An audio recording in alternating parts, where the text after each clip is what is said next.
Build Your Business listeners. This is Matt Reynolds, your host for the podcast, and you are listening to what we are calling the legacy episodes. And really, these are the pre-episodes that really led to this podcast, the Build Your Business podcast. This is really my life's work and my brother's life's work in building your business. And so they were originally published in the Barbell Logic podcast as part of the Principles or Coaching Success series, but really touch on similar topics to the Build Your Business podcast: how to improve your productivity, how to set and accomplish your goals, deprioritize urgent tasks, to focus on what is most important to you, and most importantly, to become a better person and leader and business owner overall. I'm proud to bring you these podcasts. Again, many years of life's work, several years of podcasts, and several decades of business ownership. Hope you enjoy them and learn from them.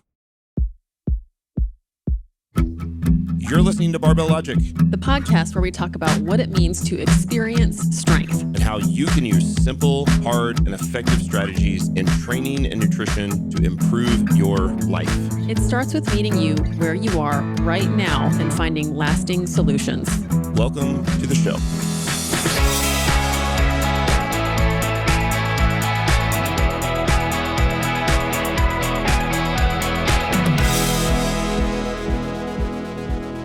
You're listening to the Barbell Logic podcast. I'm your host, Matt Reynolds. This is another episode of the Coaching Success series.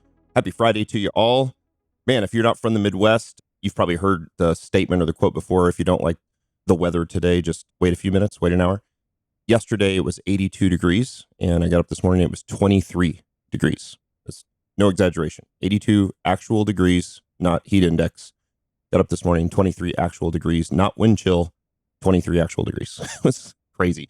Took the dog out this morning to go to the bathroom. It was not a pleasant experience for how cold it was, especially after acclimating to weather in the 70s and 80s. So that is the Midwest. And that's probably why some of you live in San Diego, because you don't have to experience that. So hope all is well. Today, I want to dive right in as we usually do. We try to give you a podcast that doesn't have a bunch of fluff and gets right into the bulk of the lessons for the day. And today I want to dive into really helping you define your core values. And it's interesting, I was thinking about this a lot. So while core values really permeate everything we do at Barbell Logic, you know this. You know that we're a core value or a value-driven business, and really everything I do in my life. We've actually never really addressed core values directly for you, the listener. We've talked about what our core values are in previous episodes. Today, I really want to focus on helping you define your core values, like your own personal core values. These are unique to you. Now, I want to say briefly, I will talk a little bit about my personal core values because I want to use those as an example. This is very important. We've really tried to stay away from, as you've probably noticed, away from things like religion and politics and whatnot on Barbell Logic, because we genuinely want to get everybody strong, regardless of what your background is there, what your belief system is there. I'll mention those briefly. I want to make sure you understand, like, that's because it's unique to me. And so your core values are unique to you. And it doesn't need to be a reflection of Matt. It shouldn't be, right? It should be you, like personally you. And so in thinking about building your game plan or your goals, which we've talked about many, many times, your overarching goals, I think maybe we've skipped a step potentially because those goals should be a reflection of or an outpouring of your core values. And so once you've identified your core values in your life, you can begin to set actual long-term and short-term attainable goals that support those core values, whether that's in health or business and life or whatever, spiritual, relational, whatever the thing is. The question is, how do we come up with core values? For some of you, this will be very easy. And this isn't that difficult for me. And so I'm going to give you the process that we've used in the past and what I've used. And hopefully you've got some actionable items you can take with you this weekend and start to think about these things. The first thing I do, and this is like super easy, is I would just take a few days with the idea of core values in the back of your head and just kind of ruminate on those. Probably, again, I would use my notepad on my phone. So when I think about certain things, as I'm looking at, I don't know, X or looking at news stories or having conversations, you'll start to see these themes. Like a big core value is personal responsibility, taking personal responsibility, and you'll write that down. And you may end up with like 10 or 12 or 15. You may only end up with 3. That's okay. Let's just write down the things that bring you value, that are like the, again, 30,000 foot view. These are not action items. These are overarching core values in your life. So that's the first thing I would do is I just take a few days. If you are thinking about it, and I know we overuse the word intentional a lot today.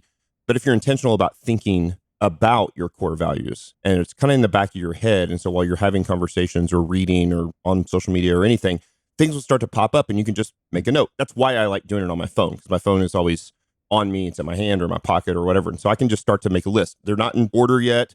You're just, again, bullet points. Coming back to like last week, it's kind of, you're just making these bullet points to give you something to go back to and start to ruminate on. And so for me, this will not be a surprise. I am very much drawn to order. I'm very orderly in personality tests that I've taken. And so in general, even if you're not, I don't think core values should be really laissez-faire and living life by the seat of your pants. Like, I developed core values at Strong Gym. I carried those values over to Barbell Logic. That article is still on the website somewhere, our 10 core values, the original 10 core values for Barbell Logic.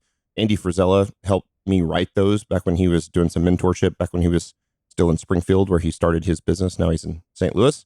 Worked with him. He was writing his or putting his together for Supplement Superstore, which was his first business before he opened First Form. And then you can see on our website our core values today. Again, I'm not really going to go over those for Barbell Logic because I want to define those, help you define those for yourself. But again, it's really important that your core values, businesses do this all the time. And I'm really not speaking to businesses here. I'm speaking to individuals, but businesses are notorious for having core values that they like post on the wall, but it's a poster and nobody knows what they are. Nobody cares. It doesn't change their actions or change their strategic planning. And that's not at all who we are. Obviously, we can't even put a poster on the wall because we're an online business. There isn't a HQ. Our core values very much permeate the business as a whole and change our actions all the time. Andrew Jackson was talking about this the other day in a meeting that it's the only business he's ever worked for that the core values literally on a daily basis help us make decisions.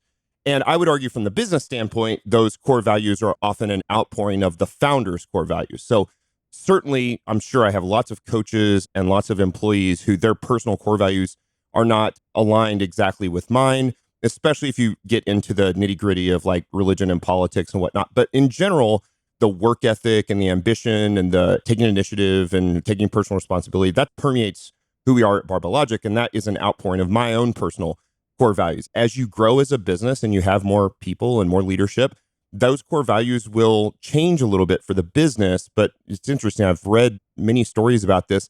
Even years after the founder is gone, the business still retains this piece of the founder in their core values and how they set up the business. And so this is very important for you individuals, especially, and obviously, if you are a one-man or one-woman show, if that's who you are, obviously the business is going to reflect that. As you grow, the business may shift just a little bit from your core values, but that foundation is always going to be there. And so we have to identify what they are. And for us, everything we do comes from our core values. So for example, we have our 4 major tenets, and they're just 4 words that we use, which is serve, grow, teach, steward. Right? We serve our clients and coach well, try to grow our business. We teach our community. We steward our resources well. That all comes out of our core values. And really our goals and our strategic goals for 3 to 5 year goals and 1 year goal all stem from those tenets, and those tenets stem from the core values. And so we can't really get into the trenches and identify the goals and the action items and the milestones and the metrics and all that stuff until you really know what your core values are. Who are you trying to be, right? And so one of the important things, again, as you think about over the next few days what your core values are, they should be a legitimate reflection of you. It should be who you are. That doesn't mean that they won't sometimes be like, this is a core value that's important in my life and I need to work on it. As a matter of fact, that almost always happens. And that's how you elevate the goals to help bring you into alignment with your core values. But it can't be someone that you're not. So for example, like if I had a core value, I just really want to, as a core value, be very quiet and timid and introverted, just be a person of wisdom and just listen a lot and not talk. This is not who I am. Obviously, I've been sitting here recording, 500, 600, 700 podcasts. I've been on 300 other podcasts. I like to talk. I'm a verbal processor. It's who I am. A core value can't be, I want to start being just a thinking processor. I've got to speak it. So that wouldn't be one of my core values, right? Because it's just totally opposite of my personality. And so while there are things that are core values that have even been a struggle, and I'll get into details, but even for example, as the business has grown, I've been open about this. My own personal struggle with health and strength and longevity, coming out of being a professional strongman and business growing and it gets really busy and really stressful. And then obviously I went through a time period where I remember Scott saying, you're not going to hit any more PRs. So what are you going to do? And I wasn't ready to accept that years ago. And now I am. But now the training for me is about health and longevity. I still want to be strong. I still love to strength train. I actually still love to do the main barbell movements. But for me, it's about health and longevity. I don't need to weigh 300 pounds as I get closer to 50. And that is a thing that I need to work on. And so as I start to identify like, okay, the health, longevity, strength, etc., that is a driving core value in my life, but it's been a struggle. It's not someone that I'm not. Probably if I made a core value of which again, this would be more action, not really a core value, but if I just wanted to be, if endurance was a core value, or like I just want to be great at running marathons, which again is really a tactical thing, not a core value. It's just not who I am. It's not going to happen, right? So health, longevity, strength. And then I see that that's a thing that needs to be worked on. That might be the thing that needs to be worked on the most as I think about my core values. There are other core values that I have that I do those well. They really, again, kind of drive my actions every day. So it wouldn't typically be a goal on my game plan because it's a thing that is healthy. The goal here is to identify your own core values, your own personal core values. So I'm just going to give you some of mine so that you can see as an example what they are. My core values do not need to be your core values. Really take some time and consider what are truly important to you and identify those things and start to build your list of core values. Again, don't worry about the order right now. These are not in any particular order that I'm going to share with you. So as I was working through the book and talking to Nick Solin, I have quite a few of these. And so we had to start identifying sort of a ribbon that bound some of these together. And so I noticed, so one, I have these kind of personal or internal core values. These are things that generally are, certainly they will drive my actions and hopefully my life reflects them, but it's not something that I'm going to generally preach or talk. So actually some of the stuff I'm going to talk about here, this is not stuff that I typically talk about on the podcast, but I just want to give you an example. So again, I'm sure most of you know, because Scott used to give me a hard time about being a Calvinist and whatnot. I'm a Christian. I want to live a life worthy of a biblical elder. I'm not an elder or pastor right now. And I want to do that in a way that I want to study doctrine and theology, but not just for intellect, but to have my affections stirred. So again, I'm not trying to convince anybody there, but that's an important thing for me. And my life should reflect that. So moving on, I'm a big personal responsibility guy. I'm not going to play the victim, right? I'm owed nothing. I know that everyone gets dealt different cards in life. I was not dealt the best cards in life, but I was pretty good, right? We were very poor, but I had a mom and dad who loved each other and loved us, who valued education. We didn't really know we were poor. We were wearing hand-me-downs, but we were clean and we were tidy and we had pride in who we were. But so I don't want to act like I've had it worse than anybody else because I don't. But ultimately, I'm owed nothing. And that's the way I view it. And so I've got to go out and work and take personal responsibility for my actions and take personal responsibility when something goes poorly in my life or in my business. I'm the CEO, I'm the founder. And so I have to question, like, what did I have to do with this? So personal responsibility is a big piece of that. I want to be known and seen. And by the way, some of these core values need to be, as you think about what is your legacy? What will you be remembered for? Maybe that's another great way of thinking about it as you're starting to write these things down. So while some of these are personal and internal, if you do them well, these are going to be some of the things that people remember you for. And so I want to be somebody who invests in bettering myself in all things, right? In knowledge, in the physical realm, health, relationships, emotional health, all of those things. I read all the time. I'm in a never-ending pursuit of knowledge. I want to better myself. I want to be a better person every single day. And that's, a massive spectrum from actual morality on one side to just like physical on the other side, maybe, and just want to be a better person. So very related to that one, I want to strive to be the best at what I do. I've talked about this before.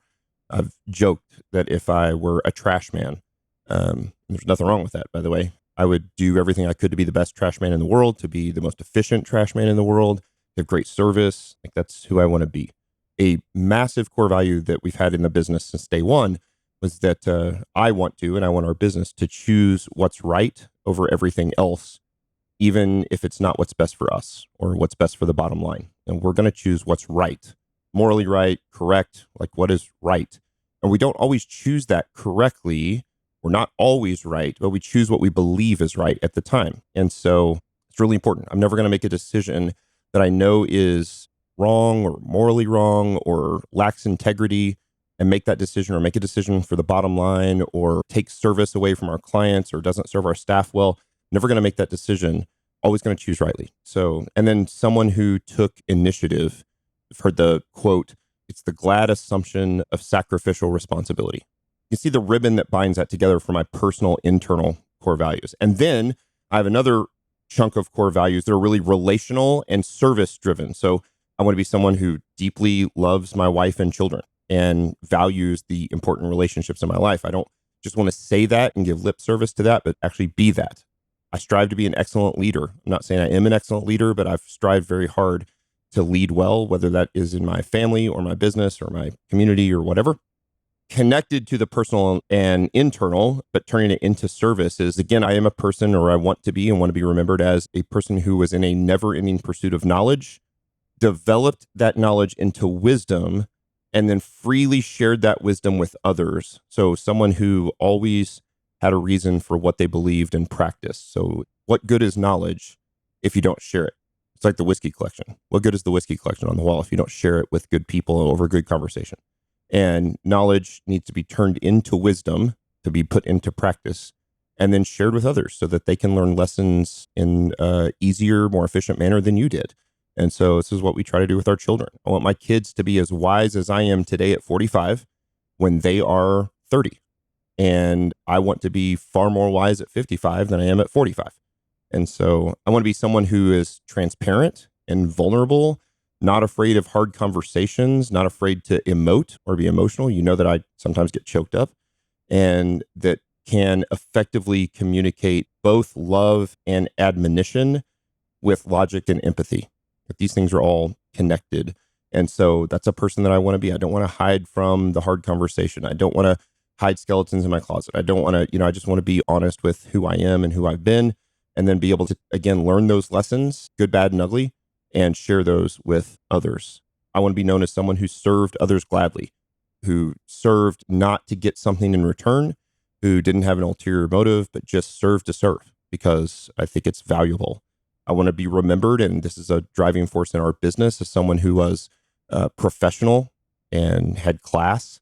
I think that is a missing ingredient in the fitness industry. I think that you tend to have a lot of bro science, unprofessional people.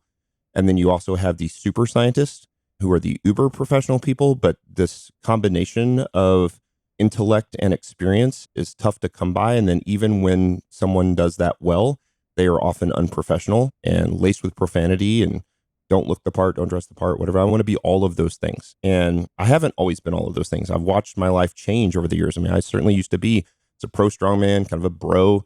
Obviously, I was deeply engaged in learning about strength training.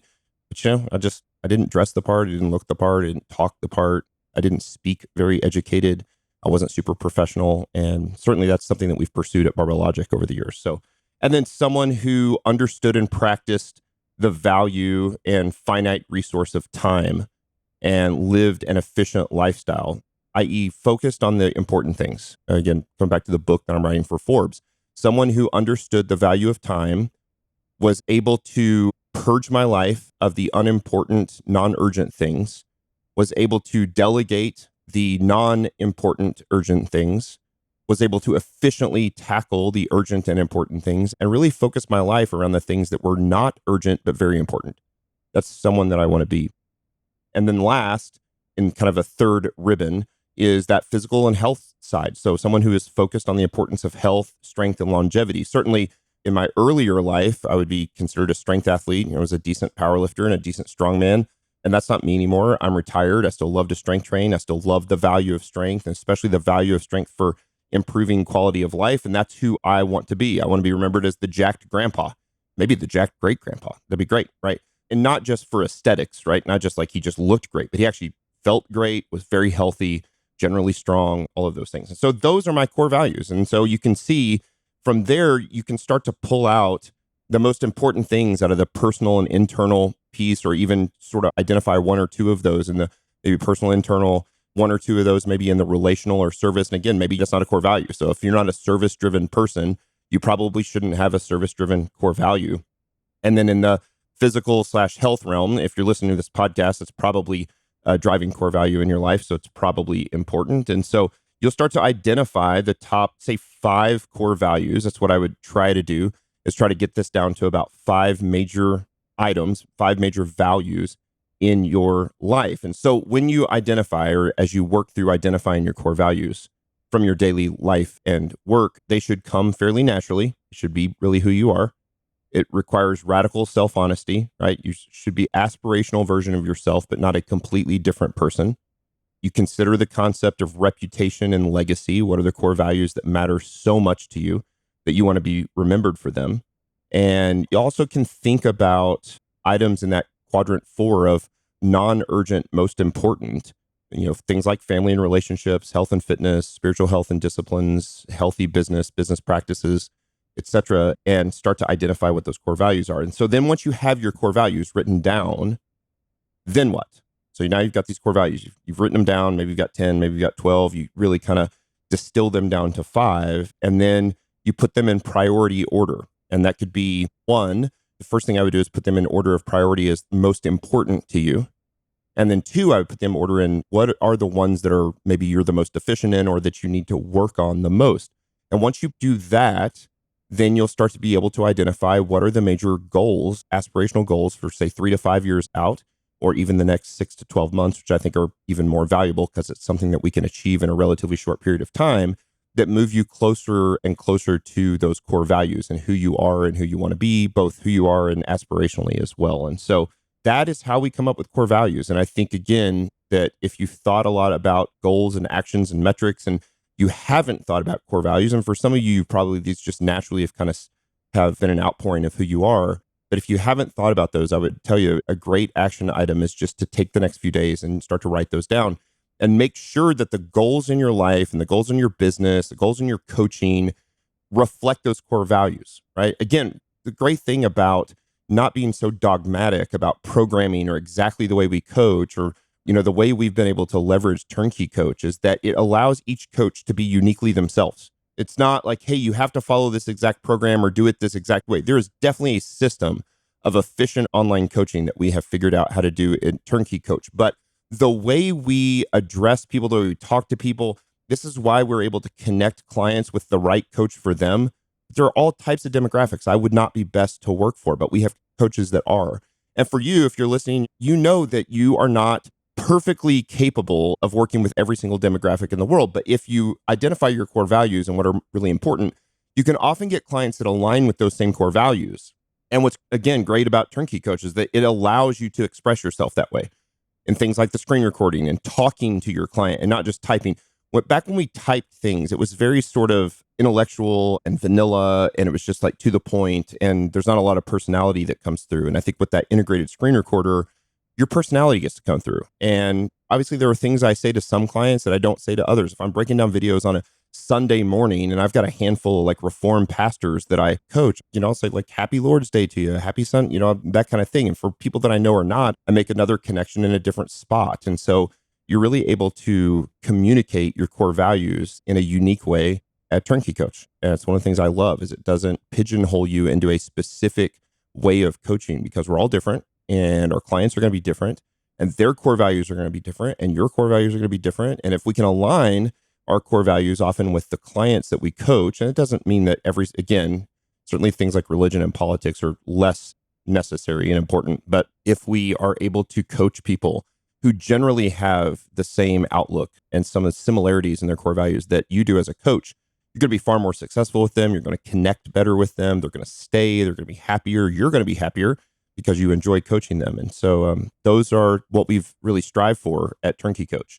So for you, come up with those core values, distill them down to 5, put them in order, and put them in order of the things that are most efficient, what you need to work on. And from there, you can start to build your goals, actions, metrics, and build that game plan. So that is another episode of the Barbell Logic podcast. Again, if you've received value from this, we would love a 5-star review. As I say every single week, it's actually very important to us. If you haven't done that in a while, try it again. Maybe you've got a new phone or refresh those cookies and give us another 5-star review. It really helps us with the algorithm. It helps reach more people. Again, we have that teach tenet. The content that we put out for free is not just a way to get conversions. And of course, it is a way to get conversions. Again, I want to be transparent. As we put out free content, it brings people into the funnel, and some of those people funnel down and become paying clients or turnkey coaches or students at the academy or whatever. So that's important. But even if it never did, we never want to neglect our teach tenet because it's a big piece of who we are in our core values. So we want to teach our community and educate them well across the entire client lifecycle, from absolute newbie to enthusiast to student, or even maybe competitive lifter to student to up and coming coach to professional coach. Like all of those things, we want to be there all along the way and provide excellent content that teaches you. So if you've been taught by this podcast, either recently or in the past or across, we would love a 5-star review. It would be very helpful for us. And so thank you for that. Thank you for giving me your time this morning, and we'll see you next Friday.